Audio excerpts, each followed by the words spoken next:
Good afternoon to you from Telesur Studios here in Caracas, Venezuela. I'm Regan Devines.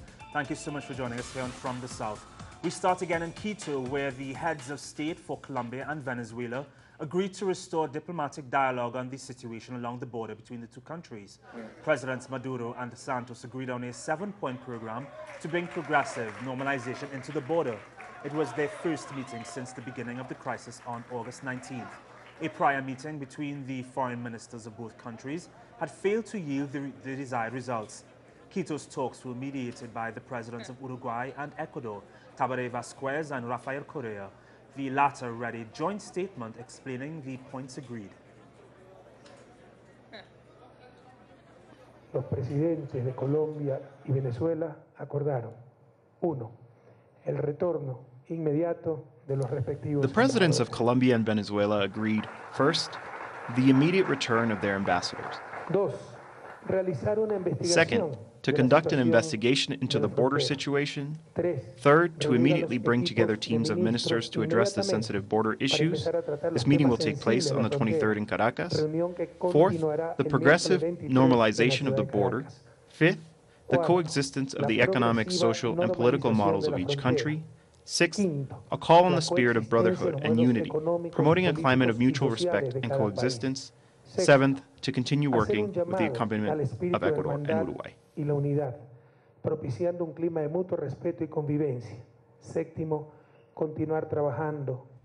Also, the presidents of Venezuela, Nicolás Maduro, and Colombia, Juan Manuel Santos, expressed their satisfaction with the talks. Muy franca, muy clara. The meeting was very frank, very clear. We could also say that it has been a meeting within a climate with no doubt of brotherhood. This is how I feel. Who won today? Common sense, dialogue, and what always needs to succeed, peace. ¿Quién triunfó hoy?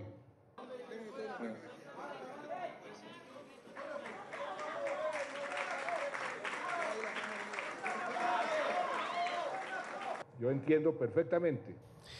I understand perfectly the fears of the government of Venezuela about the criminal gangs, about the mafias embedded in the border, who take advantage of our differences to commit their crimes. And we hope to fight those mafias, and the best way to do it is by doing it together. So here they are, the key points of that agreement between the two presidents. Firstly, Venezuela and Colombia will reinstate their respective ambassadors. The border situation will be carefully investigated and followed up. Also, a joint action plan will be developed for the border region. Also, a group of ministers from both countries will meet in Caracas on September 23rd to begin discussions on sensitive issues.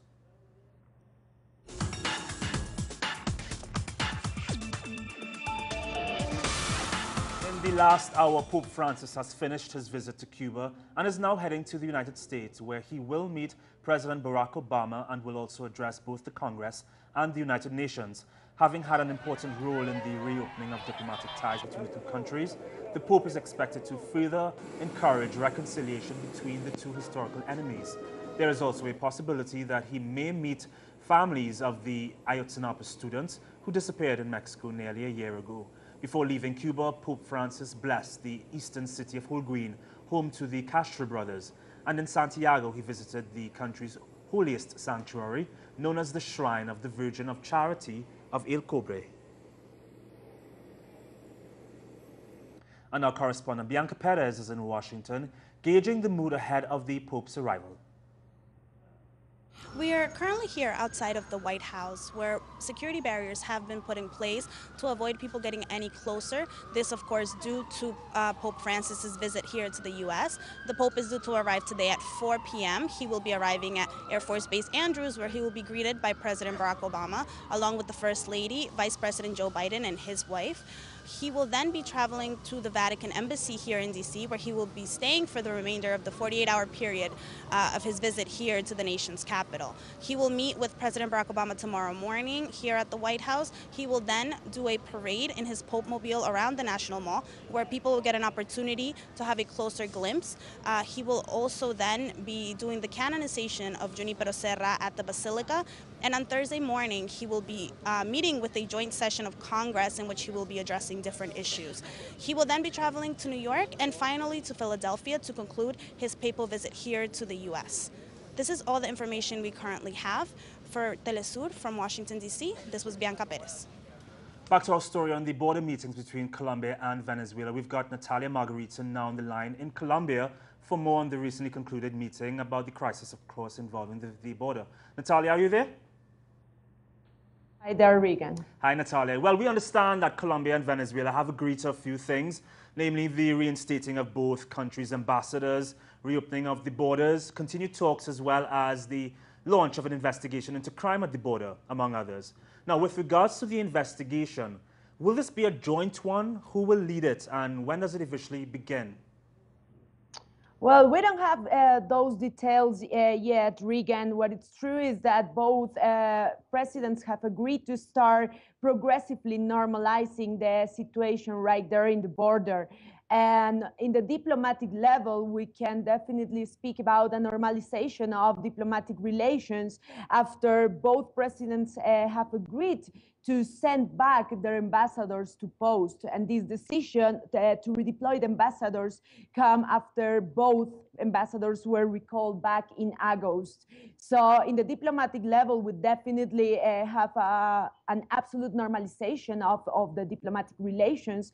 And then when it comes to the border, the dialogue will continue also among the 7 points that they agreed during this meeting. It's also to gather the ministers in a meeting to discuss the sensitive issues that are affecting and that have been historically affecting the situation there in the border. This meeting between ministers of both countries is scheduled for tomorrow there in Caracas, Regan.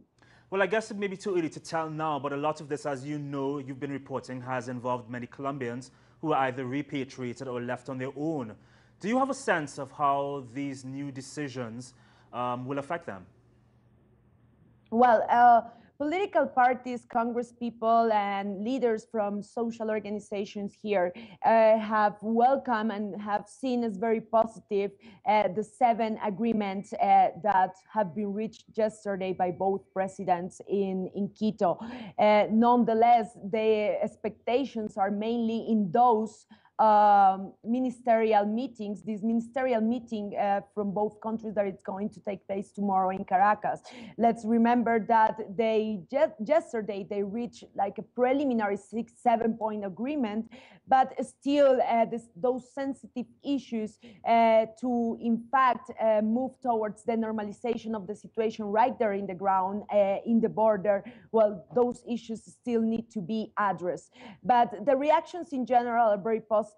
And people here have been saying that they are happy to know that the respectful and bilateral dialogue prevail overall. And they say this referring mainly to extreme right-wing sectors here in Colombia that were in a way trying to use the situation in the border crisis to make politics out of it, and also to try to escalate a confrontation with Venezuela. So regarding these right-wing sectors here in Colombia, other progressive and leftist political parties here have been saying that the very positive outcome of yesterday's meeting is that the dialogue, bilateral dialogue, prevail overall, Regan. Before you have to go, Natalia, can I just ask you one quick question? Now, Santos acknowledged the existence of criminal gangs at the border and has agreed to fight them. Did he specify how exactly he's going to do it? No, this was not specified at all, Regan. I guess, and people here suppose that this is going to be one of those sensitive issues that should be addressed by the ministers during this meeting that they are going to hold tomorrow. Santos have previously acknowledged the existence of these criminal groups operating in the border and affecting Venezuela. But he has also said on the other side that this is a matter of co-responsibility and that the way to tackle this criminal gangs activity right there in the border, it's working together hand by hand, both countries. So this is an issue that is expected to be addressed tomorrow in Caracas, I insist, with this ministerial meeting. Something that I forgot to say before, just very shortly, Regan, it's social movements here have also acknowledged the very important role that Uruguay and Ecuador, both Tabaré Vázquez from Ecuador and Rafael Correa from, Tabaré Vázquez from Uruguay, sorry, and Rafael Correa from Ecuador, the very important role they have played. And it's also part of this 7-point agreement that both countries, Uruguay and Ecuador, will continue to mediate in the further dialogues. And of course, it's a great step in the right direction. Thanks so much for your great reporting, Natalia. We'll touch base another time. Moving on now, new developments in the Petrobras scandal in Brazil. The former treasurer of the ruling Workers' Party, João Vacari, has been sentenced to more than 15 years in prison. Vacari was found guilty of corruption, money laundering and conspiracy. He was the party's treasurer until early April this year and was accused of receiving bribes from Petrobras contractors in return for inflated contracts. The bribes were then allegedly distributed among members of the party. Petrobras estimates that it lost about $2 billion in the scheme. We move to Argentina now, where the right-wing opposition is being accused of using the judiciary to block elections if they are not able to win at the polls. From Buenos Aires, our correspondent Laureane Ponce with the details. The Supreme Court of the province of Tucumán in the north of Argentina has ratified that the elections for governor held on August 23 were valid. That means that President Cristina Fernández Front for Victory will hold the provincial government for one more term. The ruling came after last week an administrative court said that the elections were null and void. That verdict was harshly criticized by government officials, who argued that it was based on biased criteria that reminded them of pre-democratic times when only some people had the vote. The previous ruling said that the electoral board allowed irregularities committed by ignorant voters that need to be looked after by smart voters. The decision of the Supreme Court of Tucumán was celebrated by some of Argentina's most important jurists, who say that the previous ruling, which annulled the elections, was anti-democratic. The most important thing here is that the people of Tucumán have got back their citizenship, because in our constitutional system, the people rule only through their representatives. If their vote is suppressed, then the people do not rule either directly or through their representatives. The fact that a court tried to annul the elections has been seen by many as an attempt by right-wing sectors to use the judiciary to block the electoral process if they are not able to win at the ballot box. The rules establish that if you go to the polls, you have to accept the results. You cannot dispute the results in court, especially not with vacuous arguments like these ones. In recent days, the right-wing presidential hopeful Mauricio Macri has said that what happened in Tucumán could happen again in the upcoming presidential elections. For many analysts, this seems like an attempt to question the legitimacy of the elections in advance, just as a number of polls suggest Macri's opponent, the pro-Kirchner candidate Daniel Scioli, is most likely to win. Laureano Ponce, Telesur, Buenos Aires. The frustration and the outrage of the relatives and supporters of the missing Ayotzinapa students escalates once more as hundreds protested yesterday in the state of Guerrero. This Saturday marks 1 year since their disappearance, and still the government has not been able to bring to justice the ones responsible. Clayton Connor is there in Mexico. He filed this report. Yesterday morning, families and classmates of the disappeared Ayotzinapa students protested outside of the Guerrero State Attorney General's office, posting photos of the missing students on the walls. Now, a group of the classmates did enter the facilities and destroyed computers and surveillance equipment. Now, the protest comes only days before the families are to meet with President Enrique Peña Nieto, in which they're expected to demand that the case and lines of investigation be changed after independent experts affirmed earlier this month that the government's main theory that the missing students were burned and incinerated by organized crime was scientifically impossible. Now, although the authorities detained last week Gildardo Lopez, or the Gil, considered to be their primary material suspect in the student's disappearance, little information has publicly emerged whether the Gil can produce leads to the whereabouts of the students.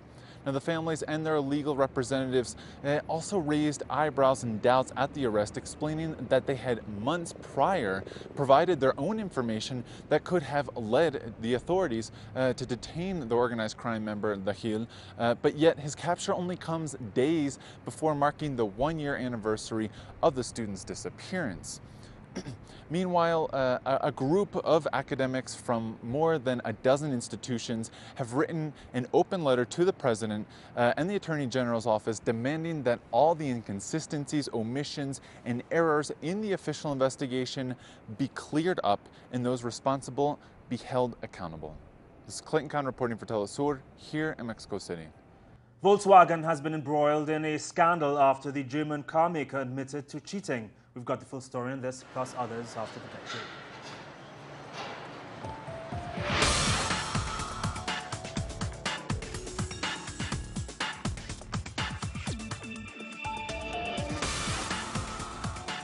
Caracas, Havana, Mexico, Quito, Washington, wherever the newsmakers will be there. From watch it on telesurtv.net/English, Telesur, wherever the news, you'll be there.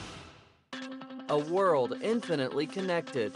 Millions of people instantaneously interacting. Experiences relayed in 144 characters.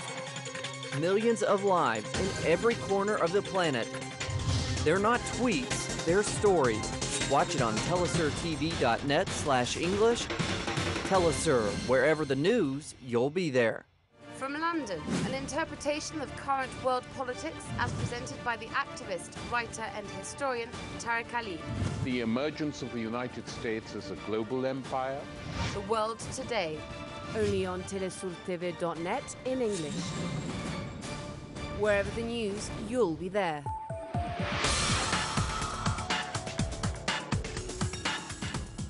The new cabinet appointed by Greek Prime Minister Alexis Tsipras will be sworn in today. Tsipras summoned former cabinet ministers to Athens for a meeting at Syriza party headquarters. It is currently unclear who will rejoin the party, as the two main tasks for the new government will be to ensure that the bailout agreement and its terms stays on track. That's the first. The second will be to address the refugee crisis. And we've got our correspondent, Hibai Arbide, on the line. He's in Greece right now. Hibai, are you there? Yes. Hi. Yes, we are in the center of Athens now. Great to touch base with you. We know that Tsipras will name his new cabinet today, and some of the ministers will repeat from their last terms. But some members have refused since they were against the multi-billion-dollar bailout.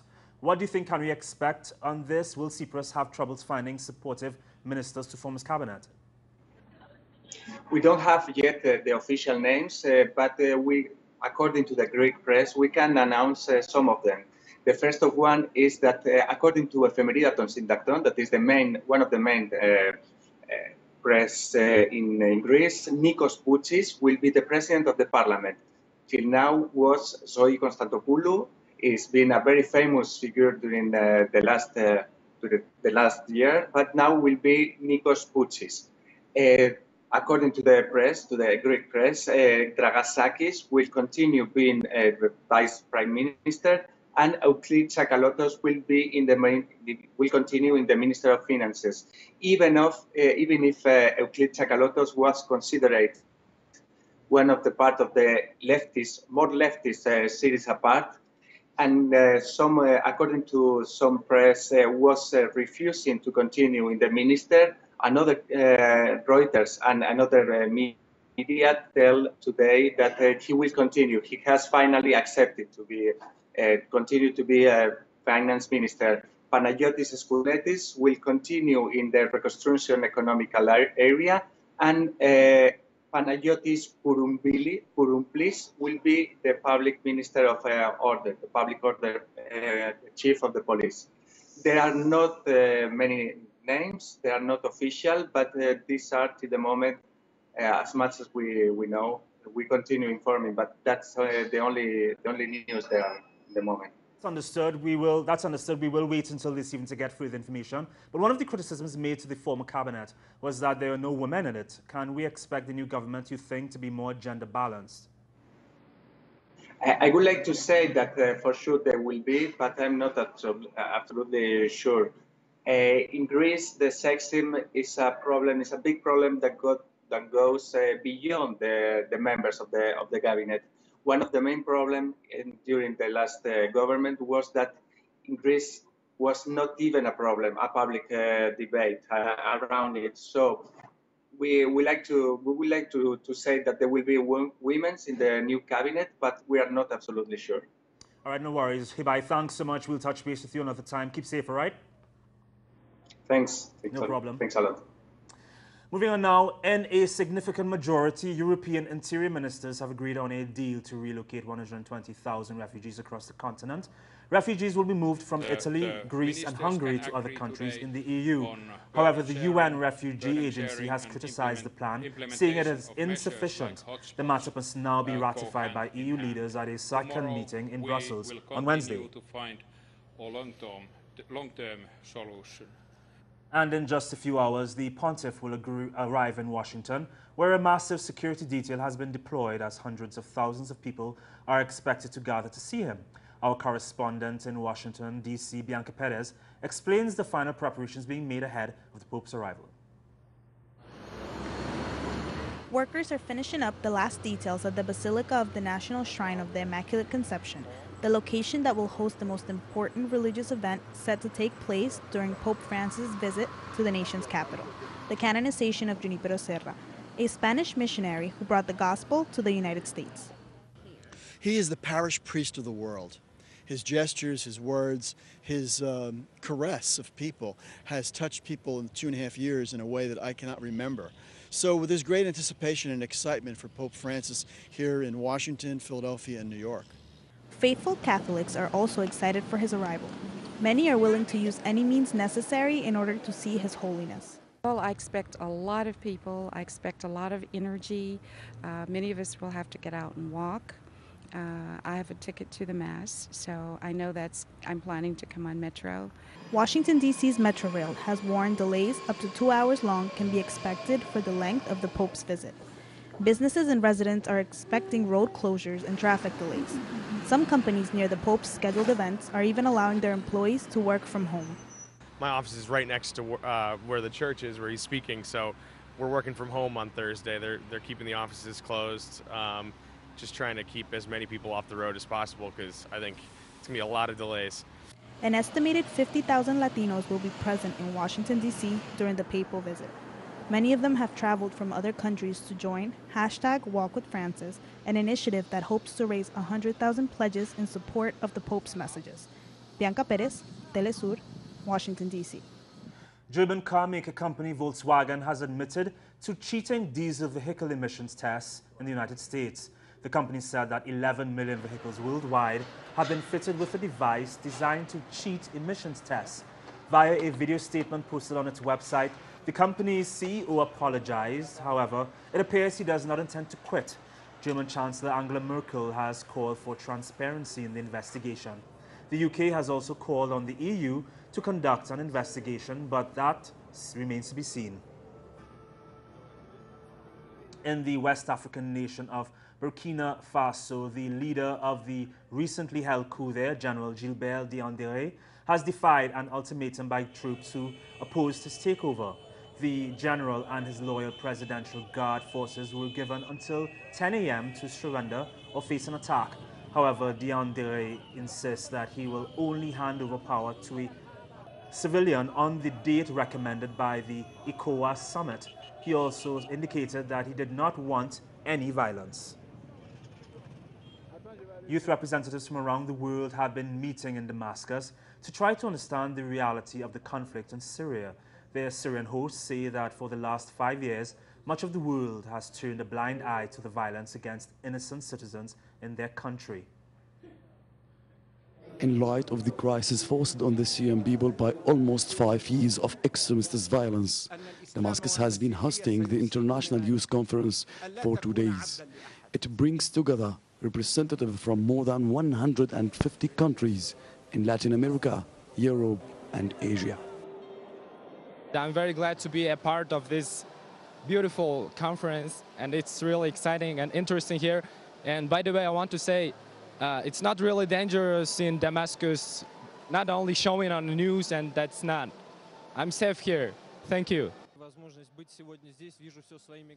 I am grateful to be here in Syria and to see how Syria is standing up against this terrorism, which the Western media tries to conceal. We understand fully what is going on, the deception practiced by the media against the people in Syria, and we hope that peace prevails in all Syria. This conference aims to communicate a true picture of what's happening in Syria, including the dialogue of civilization, portrayed to by the Grand Mufti of Syria, and to correct the media message about Damascus that the people in the West receive it. The United Nations and the United States keep saying peace, peace. But in fact, they support the war because they support terrorism in the world, not only in South America, but also in the Middle East.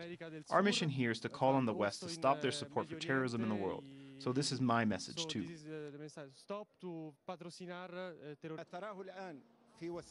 What you see today in the Western media is a distortion of the facts. It sets out to divide young people around the world on the basis of sectarianism and racism.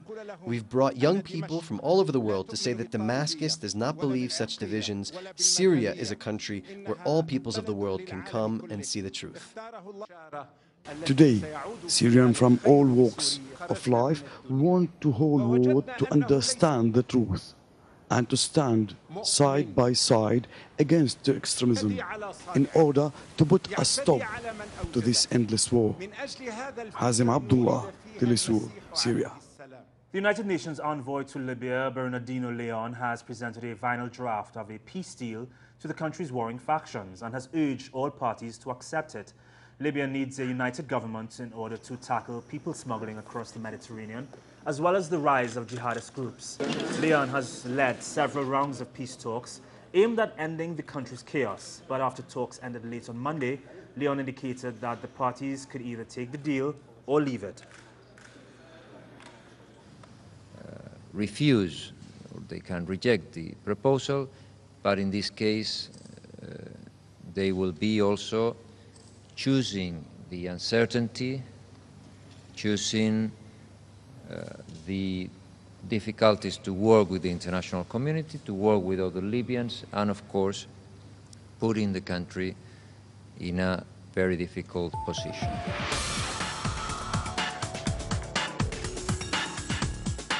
Now to sports news, where ex-FIFA Vice President Jack Warner's extradition proceedings have been approved. Trinidad and Tobago's Attorney General Faris Alwari signed the documents which authorizes Warner's extradition to the U.S. to face 12 charges related to racketeering and bribery. However, it will not be that easy, as Warner's lawyers plan to appeal the order. And finally this afternoon, it's an age-old legend. Two buffaloes seen fighting in the rain after prayers to end a severe drought in northern Vietnam. It's now been made an annual festival called the Dosan Buffalo Fighting Festival, and it gives thanks for good weather. This year, thousands gathered in an arena in Hai Phong City, where 32 specially trained water buffaloes fought until there was only one winner. Residents say the festival is an example of the country's strong nationalism. For more on these and other stories, please visit our website, telesurtv.net/English. For Telesur English, I'm Regan Devines. We hope you can join us for our major newscast this evening at 7. Have a great day.